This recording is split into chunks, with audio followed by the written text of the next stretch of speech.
kita tidak boleh jauh dari tuntunan dan bimbingan Nabi besar Muhammad sallallahu alaihi wa alihi wasallam. Maka malam hari ini, bagaimana seorang muslim itu di dalam menjalankan aktivitas kesehariannya. Kata Imam Haddad, wa alaika bittayamuni fi kulli sya'nik. Hendaklah Anda berupaya dalam apa saja yang bagus-bagus menggunakan yang kanan. Yang bagus-bagus. Kesaksian yang ada dari istrinya Nabi besar Muhammad sallallahu alaihi wasallam, yakni Sayyidatuna Aisyah radhiyallahu ta'ala anha wa an abiha. Kata beliau, kana Rasulullah sallallahu alaihi wasallam yuhibbut tayamuna fi sya'nihi kullihi, yakni ay min babi takrim. Kata Siti Aisyah, saudara, Rasulullah sallallahu alaihi wasallam suka bagian kanan, tangan maupun kaki, yakni dalam semua hal ikhwalnya Nabi Muhammad yang baik-baik, yang bagus-bagus. Jadi Nabi itu kalau yang bagus-bagus ditaruh di pakai kanan, makan tangan kanan, minum tangan kanan, masuk masjid kaki kanan, masuk rumah kaki kanan. Apa aja, pokoknya yang baik-baik. Nabi itu selalu kanan. Apa saja yang bagus-bagus. Jadi pakai sepatu, pakai baju, lengan kanan dulu, copot lengan kiri. Pakai sepatu kanan dulu, copot kiri dulu. Masuk masjid kanan, keluar masjid kiri. Masuk rumah kanan, keluar rumah kiri. Motong kuku tangan kanan dulu, dengan aturannya ke kanan. Dari telunjuk kanan, tengah kanan, manis, kelingking kanan, kelingking kiri, manis kiri, tengah kiri, telunjuk kiri, jempol kiri, ditutup jempol kanan. Motong kuku kaki dari kelingking kanan, manis kanan, tengah kanan, telunjuk kanan, jempol kiri, telunjuk kiri, tengah kiri, manis kiri, kelingking kiri. Kanan selalu. Itu Rasulullah dikerjakan. Para sahabat sangat peduli. Dan ini keistimewaan ajaran kita. Enggak ada tuh di agama lain. Bisa ditanya sama orang Yahudi dalam kitab Talmudnya, di mana ada ajaran kayak begini. Bisa ditanya orang Nasrani dalam Injilnya, Injil Perjanjian Lama maupun Baru, di kitab Kejadian, Keluaran, Imamat, Bilangan, Ulangan, atau di kitab Perjanjian Baru, Matius, Lukas, Yohanes, Markus. Cek, tidak ada nih ajaran sehebat apa yang dibawa oleh Nabi Muhammad sallallahu alaihi wasallam. Cukur kanan, kanan dulu Nabi kalau cukur. Motong kumis kanan, jadi kanan. Jadi apa aja itu yang bagus-bagus kanan. Nabi. Ini kita biar mulia mutabaah, ngikut Rasulullah dalam doa ratib haddadtuh warzuqna kamalal mutaba'ah lahu zahiran wa batinah. Kurniakan kepada kami ya Allah sempurna mengikuti Rasulullah lahiriahnya maupun batiniahnya, ibadahnya maupun adat kesehariannya. Ikut Nabi, ikut Nabi. Tidur pakai lambung kanan, miringnya. Kenapa? Kata dokter, lambung kiri ada jantung, keteken jadi gampang sakit. Kalau tidurnya miring kiri, tengkurap apalagi. Sebab setan tuh kalau tiduran tengkurap. Maka yang tiduran tengkurap kayak saya bilangin. Tuh begitu sudah. Ini ajaran Nabi. Ajaran apa aja? Yang kanan lebih mulia. Sebab malaikat yang kanan sama yang kiri muliaan yang kanan. Yang kanan tuh namanya Raqib, yang kiri namanya Atid. Atid ini anak buah daripada Raqib, tinggian Raqib. Kalau ada seorang hamba niat mau ngaji malam Kemis, coret satu, niat ngaji, tulis ganjaran niat. Ada orang niat pulang ngaji mau nyolong sendal, pulang ngaji mau nyolong, mau ditulis sama malaikat Atid, didorong tangannya, jangan tulis, kan niat. Kalau jadi, kalau enggak jadi menu-menuhin buku, tipek lagi, kan baru niat, gak usah. Tuh, itu malaikat Raqib. Enggak boleh baru niat doang ditulis. Dia nyolong tuh, nyolong bener-bener, nyolong jeruk, nyolong apa? Bukan niat doang, emang juga dibuktikan bener-bener nyol, mau ditulis. Ntar dulu, kalau udah dibawa mau dibalikin lagi, kan nggak jadi, diusak lagi, menemuin buku. Nggak usah, ntar tunggu 6 jam. Udah 6 jam bener-bener kagak dibalikin, kagak tobat, tulis, tulis. Begitu. Tinggian kan, kanan tuh tinggi, tinggi kanan. Makanya presiden aja sama foto nih di kantor-kantor tuh. Presiden sama wakil presiden, presiden di mana? Hah? Tuh. Kanan, suruh taruh kayak begitu, tinggian, tinggian, sampai kayak kanan. Jadi yang ngaji ini duduknya sebelah kanan sama sebelah kiri. Tinggian mana? Tinggian yang melek. Kalau ngaji emang biar di kanan juga, kalau tidur mau nggak dapet ilmu. Betul nggak? Ya Allah, jidur namanya. Jidur, ngaji, tidur.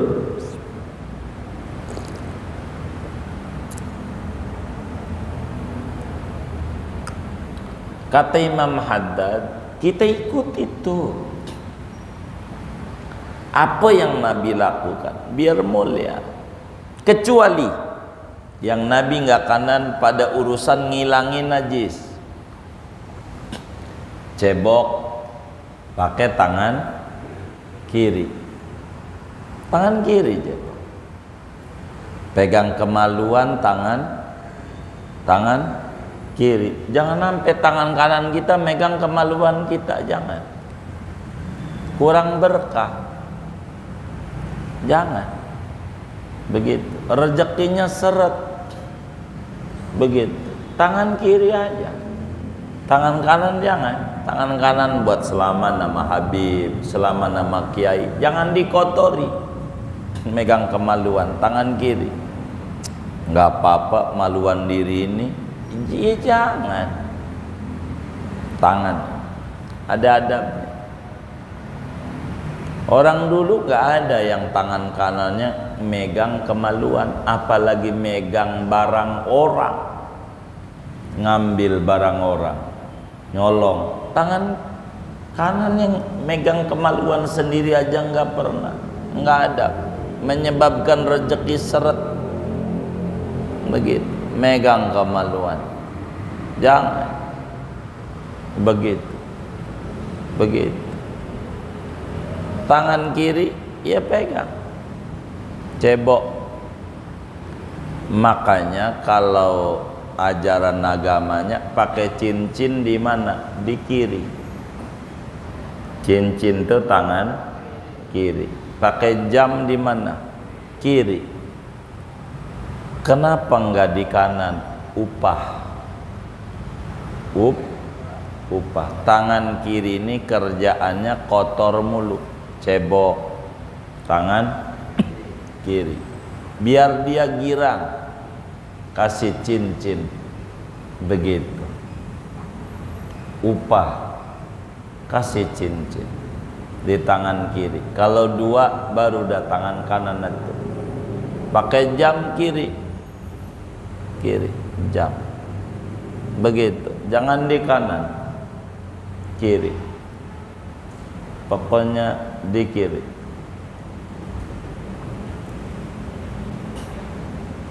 Sebagai upah.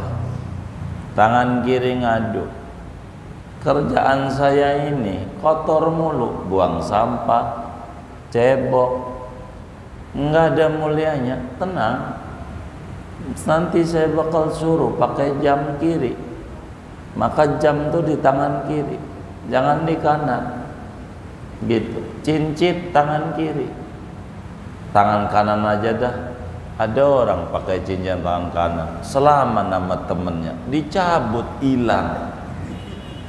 Orang diajarin tangan kiri, gitu, mana kurang kenceng lagi, selamannya ambil dipegang, ditarik, hilang.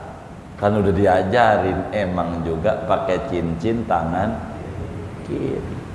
Sunnah Nabi itu pakai cincin. Kalau punya duit pakai cincinnya, biar rezekinya luas. Pakai safir. Safir. Kata Nabi, idza takhadtumul khatam fattakhidu yaqutan fa innahu yanfil faqr.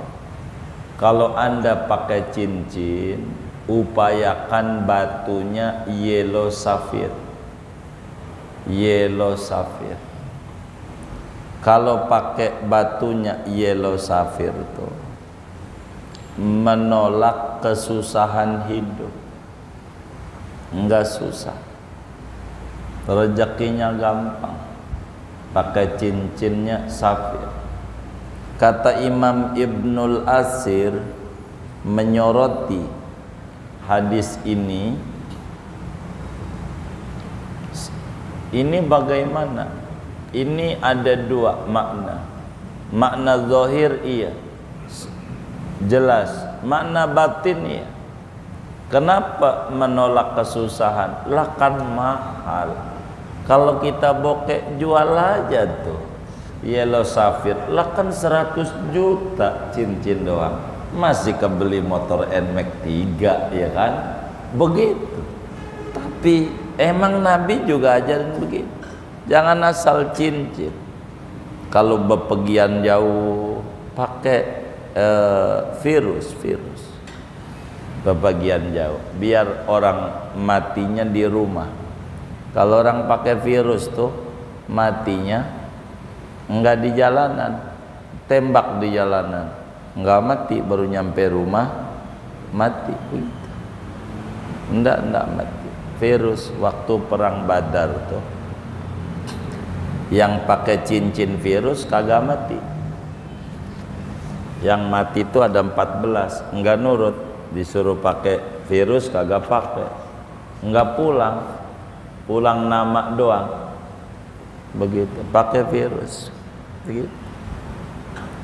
Cincin, intinya pakai cincin. Kalau saya ini belum ngikut Nabi, pakai cincin ini belum, tinggi ngikut Nabi itu, baru untuk ngebedain doang. Waktu main ke Ragunan, karena hiburan yang paling murah ke Ragunan, ada makhluk Allah jarinya 10, kagak pakai cincin. Maka biar beda, saya mau pakai cincin, biar beda sama yang di Ragunan. Yang kagak pakai cincin tuh kayaknya biar sama, begitu. Apaan? Kunyuk namanya. Ya Allah, diperjelas lagi. Pakai cincin. Apa pakai cincinnya terserah. Yang penting pakai. Begitu.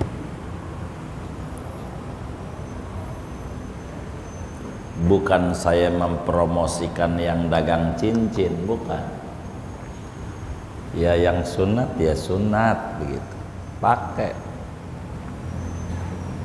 Jadinya tidak demen cincin jadi demen, gara-gara dicandain begitu oleh Muallim Syafi'i Adami. Jadi kata Muallim, saya ini pakai cincin. Muallim tuh cincin demen banget, pakai cincin ini buat bedain doang. Bedain apaan? Sama yang di Ragunan. Waduh, tangan kita kosong, sama sama Ragunan. Minta sama temen kita, lu punya cincin enggak? Mau. Minta dah, biar beda. Jadi dari itu, tadinya enggak demen sama cincin, begitu, jadi demen. Begitu.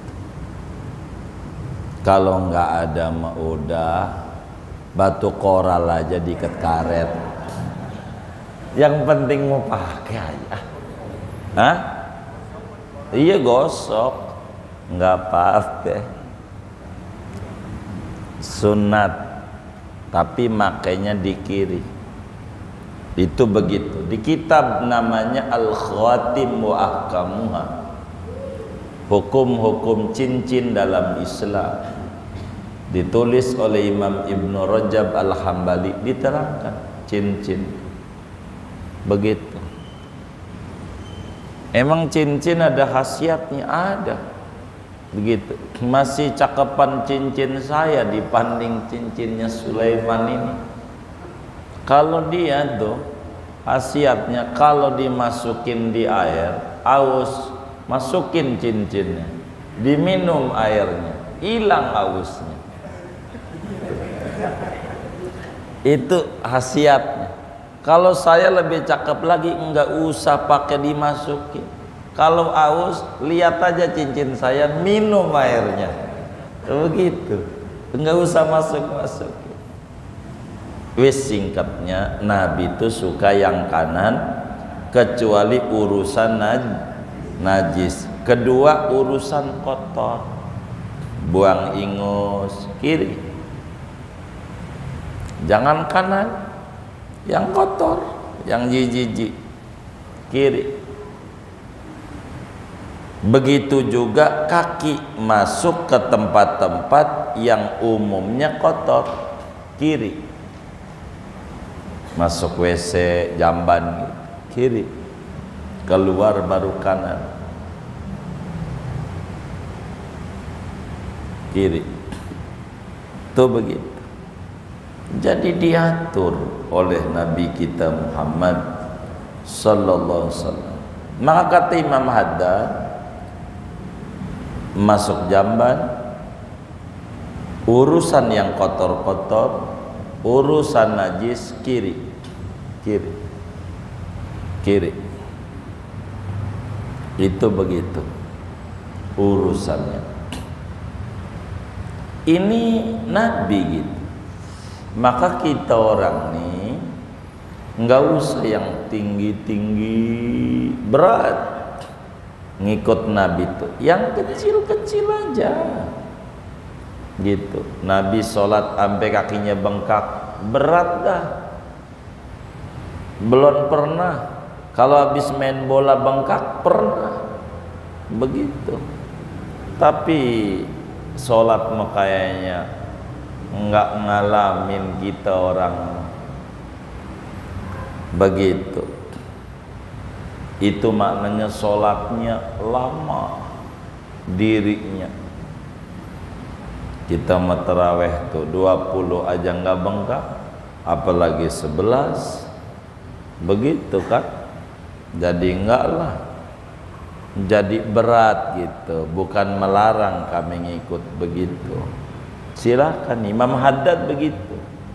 Jadi rakaat 1 tuh baca surat Al-Baqarah sampai kelar, Al-Baqarah sampai rapi. Kita imamnya baca Yasin aja batuk, Bismillahirrahmanirrahim, Yasin udah batuk. Padahal wah lama. Padahal imam habis Yasin, Allahu Akbar ruku, ngilu deh, sayap doa. Itu begitu.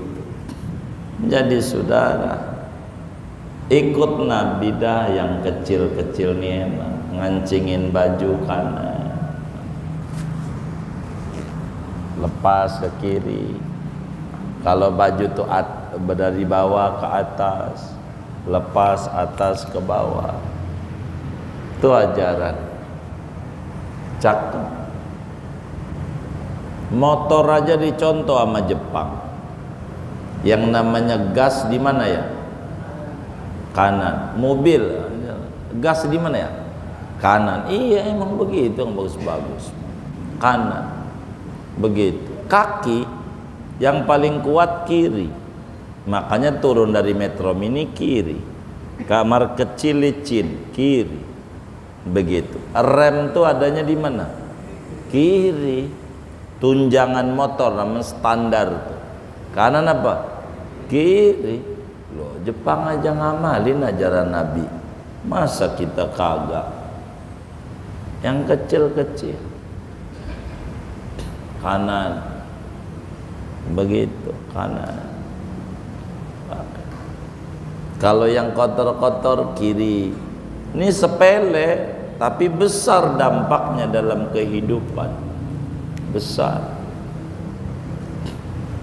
Saudara mau makan nata nih, nata makan.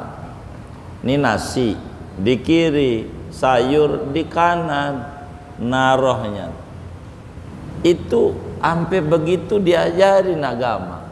Ini nasi, ini sayur di kanan. Kalau sudah di kiri repot. Ini masalahnya nasi ini sama sayur asem, lakan di kanan enak nyentongnya. Jadi yang kayak gitu-gitu tuh diajarin. Begitu. Sampai kaki dilipat kalau makan sambil duduk, kaki kanan yang dilipat. Makan tuh kakinya diri.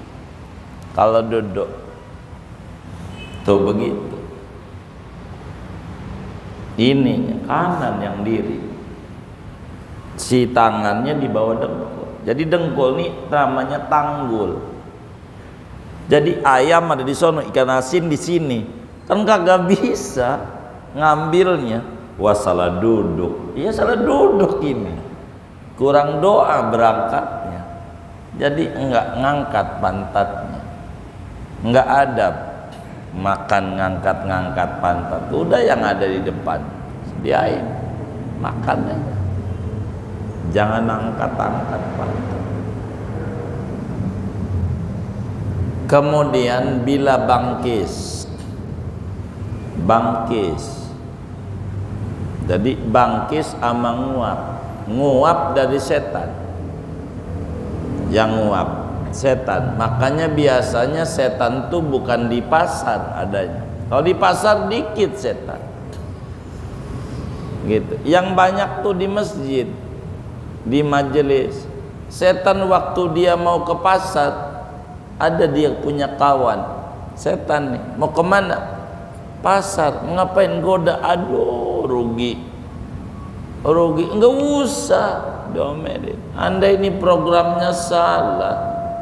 Itu iblis. Lo orang pasar, orang kagak pakai disuruh aja, dia mau udah bohong. Mau ngapa? Lo yang urusin yang di masjid tuh. Maka paling banyak setan tuh di masjid, di majelis. Guru baru 5 watt, udah setan kipasin aja. Maka langsung aja matanya 5 watt. Baru 5 menit 5 watt matanya. Begitu. Ngantuk nih, udah kelamaan. Udah segini aja. Tapi pas udah berhenti sama gurunya, ngobrol lah BP jam 1. Kuat. Tuh begitu. Bangkis bagus, tanda sehat. Kalau kita bangkis tuh tanda kita sehat. Kecuali bangkis itu berangkat daripada bumbu lada ya. Lada. Kalau lada dengan sendirinya saking menyengatnya menimbulkan bangkis, itu bukan tanda sehat. Bukan, bangkis itu sebab lada.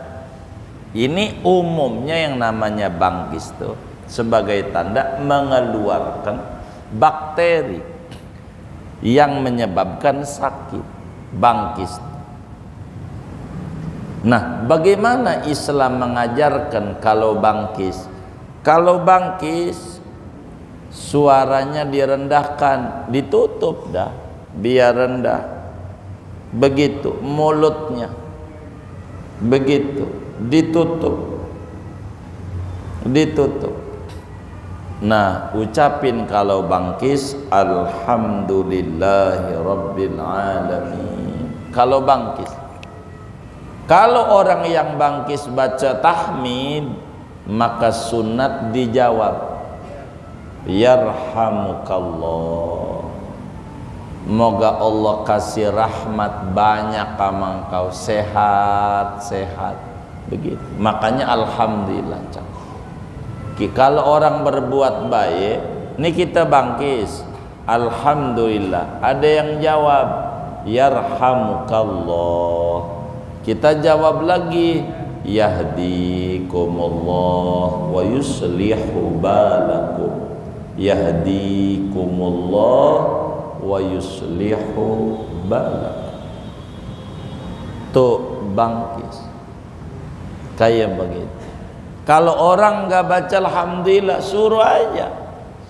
Ayo dong alhamdulillah dong, syukur, alhamdulillah, baru yarhamukallah. Jangan nggak baca, ya entar belum alhamdulillah. Orang disuruh doain dulu, suruh dulu, ihmadillah. Ayo dong baca alhamdulillah, alhamdulillah. Ente bangkis nih sehat, alhamdulillah. Baik. Sempurnanya alhamdulillahirabbil alamin. Begitu, alhamdulillah. Begitu juga orang makan. Waduh, perut kenyang banget. Jangan waduh, alhamdulillah. Jangan. Alhamdulillah. Penting. Suruh doa sebagai syukur. Kalau kita berludah, diajarin kalau ludah di sebelah kiri, jangan ke kanan, jangan ke depan. Kalau ludah ke bawah sebelah kiri, depan jangan. Kalau anginnya dari sono kena kita, baliklah. Di kanan jangan, menyakiti malaikat kanan. Ludah di sebelah kiri, makanya baju itu dikasih kantong buat sholat.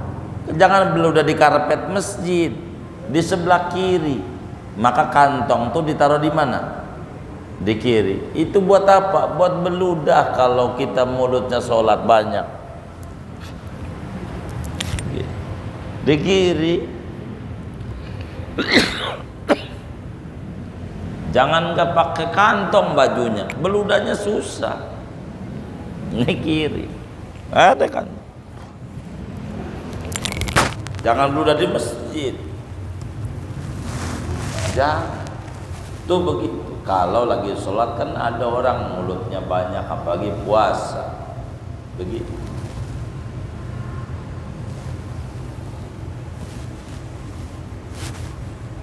Sebelah kiri atau di bawah kaki kiri, artinya ke bawah, jangan ke atas. Ludah yang benar diatur dalam Islam sampai kayak gitu. Islam tuh ngatur, saudara.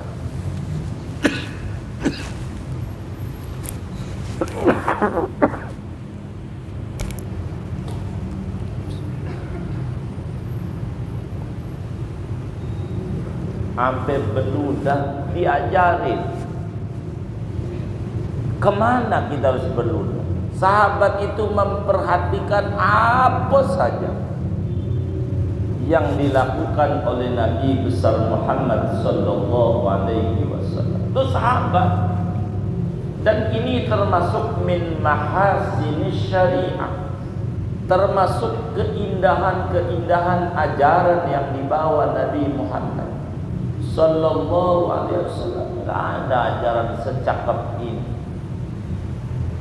Yang kayak begini keburu diajarin. Dan sahabat Nabi itu lihatin apa aja yang dilakukan Nabi.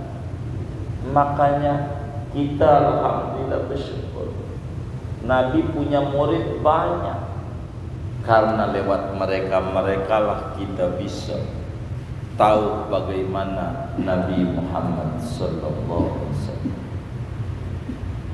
Laqad kana lakum fi Rasulillahi uswatun hasanah. Di mana uswatun hasanah? Inilah kitab kita ini. Ngajarin uswatun hasanah supaya fattabi'uni yuhibbukumullah. Supaya kita bisa ngikut sama Nabi Muhammad.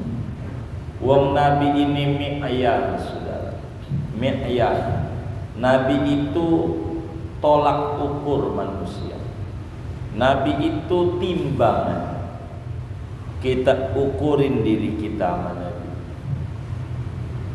Mau nyontoh apa saja ada pada Nabi. Kita dagang, Nabi juga dagang. Pelajari bagaimana cara bisnisnya Rasul. Kita jadi orang tua, Nabi juga punya anak. Bagaimana Nabi mendidiknya? Kita jadi laki, Nabi juga punya bini. Bagaimana? Kita jadi anak, Nabi juga punya orang tua. Bagaimana? Begitulah saudara. Kita sakit, Nabi juga ngalamin sakit. Bagaimana cara penanganannya? Jadi semuanya ada. Nah, Muslim itu jangan jauh-jauh dengan Nabi Muhammad. Mulia hidupnya. Jangan jauh-jauh dari Nabi. Ini yang paling penting. Maulid hanya jembatan untuk menuju cinta Nabi. Kalau udah cinta, untuk mengikuti. Kalau ngomong ngikutin di majelis ilmu banyak, ngaji aja akhlak Rasulullah, perilaku keseharian Nabi Muhammad sallallahu alaihi wasallam, biar kita bagus. Apa aja Nabi makan pakai tangan kanan. Kalaulah tangan kanannya kotor, banyak gulai, kan gulai ini kan orang Padang bapak kita. Bagaimana? Maka begini, kan tangannya kotor, tangan kiri tetap aja tangan kanan yang berfungsi. Kiri minta bantuan aja. Ini yang gerak. Ini bantuan, wong kotor tangan. Itu diatur.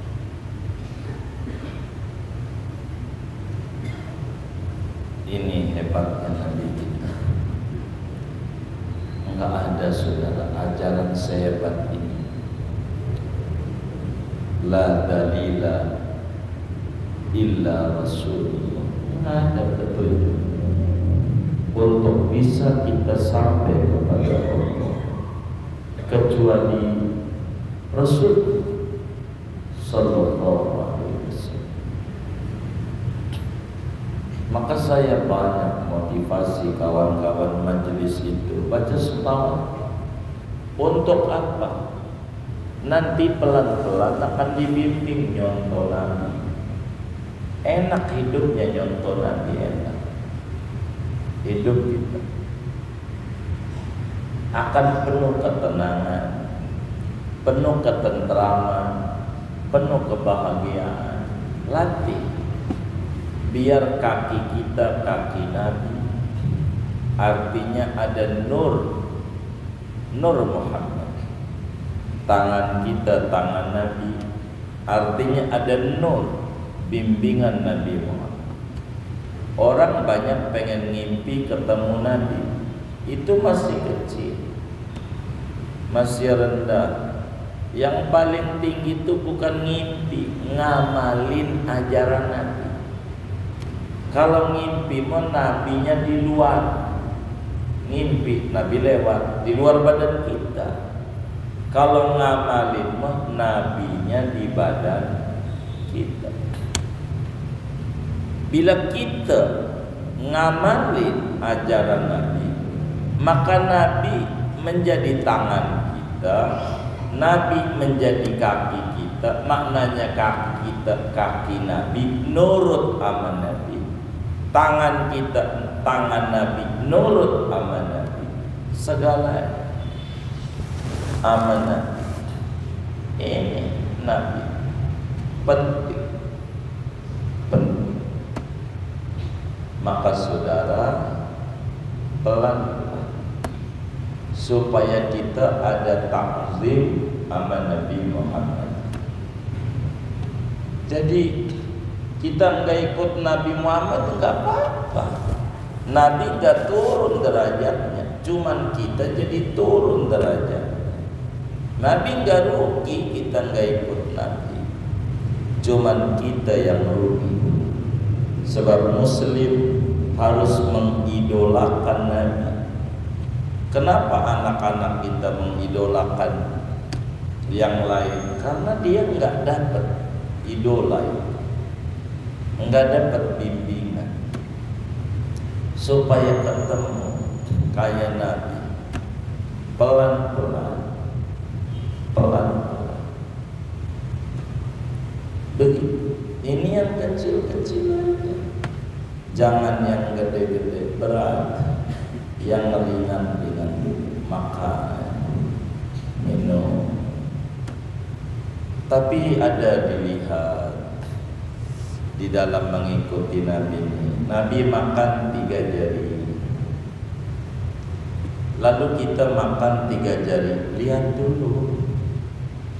Yang dimakan Nabi itu kurma 3 jari. Maka kita nyontoh 3 jari. Jari jempol, telunjuk tengah. Kalau saudara makannya bubur Betawi Amsat, masih ada nggak bubur Betawi? Di Amsat 3 jari. Ya, seminggu nggak apa-apa. Bolehlah pakai sendok. Makan rawon, dia boleh. Begitu. Itu ada aturannya. Kalau nasi padang 3 jari bisa. Tapi kalau dikuahin itu rawon setan mungkin pedas kali maksudnya ya. Kalau orang pedas setan, mungkin itu kali ya. Saya nggak paham judul itu karangan. Gitu. Ada orang sambal geledek, mungkin pedas juga itu. Gila pedasnya kayak geledek begitu. Mungkin gara-gara itu namanya beda-beda. Jadi saudara, Nabi makan 3 jari. Iya, kalau kita makan nasi ketan 3 jari. Tapi kalau bubur Betawi jangan 3 jari. Waduh, sampai besok nggak kena. Jadi bolehlah pakai sendok. Yang susah-susah diatur. Inilah ajaran yang dibawa oleh Nabi kita Muhammad sallallahu alaihi wasallam. Di dalam mengamalkan ajaran ini sudah latih. Pakai sendal kiri dulu, lepas lagi, biar kanan. Begitu, udah kantongan, jangan. Latih, janji, ngamalin ajaran Nabi sedikit demi sedikit, pelan-pelan. Untuk apa habis sholat suruh baca sallallahu Muhammad? Biar mengerti, ini sholat yang paling tinggi, ini yang ngajarin Nabi. Biar kita dan terima kasih sama Nabi. Nanti kalau udah begitu didemeni nama Allah. Sebab muhibbul mahbub mahbubun indallah. Orang yang cinta kepada yang dicintai oleh Allah, Allah juga cinta kepada dia. Begitu. Biar kita didemeni. Saya banyak ngajarin salawat aja habis sholat barang 100. Yang pendek aja sallallahu. Untuk apa? Untuk kita bisa mengadakan hubungan dengan Nabi Muhammad. Pelan-pelan kita bakal dikasih kekuatan oleh Allah ngamalin ajaran-ajaran Nabi sedikit demi sedikit, gitu, supaya paham betapa tingginya ajaran yang diajarkan oleh Nabi besar Muhammad sallallahu alaihi wasallam. Mudah-mudahan Allah beri kita taufik dan hidayah, Allah beri kita kemampuan untuk menteladani Nabi dalam hal keseharian, lebih-lebih pada persoalan ibadah-ibadah yang telah dibimbing oleh Nabi Muhammad. Amin ya rabbal alamin. Ada yang ditanya mungkin dari materi ini atau di luarnya sebelum doa dipersilakan.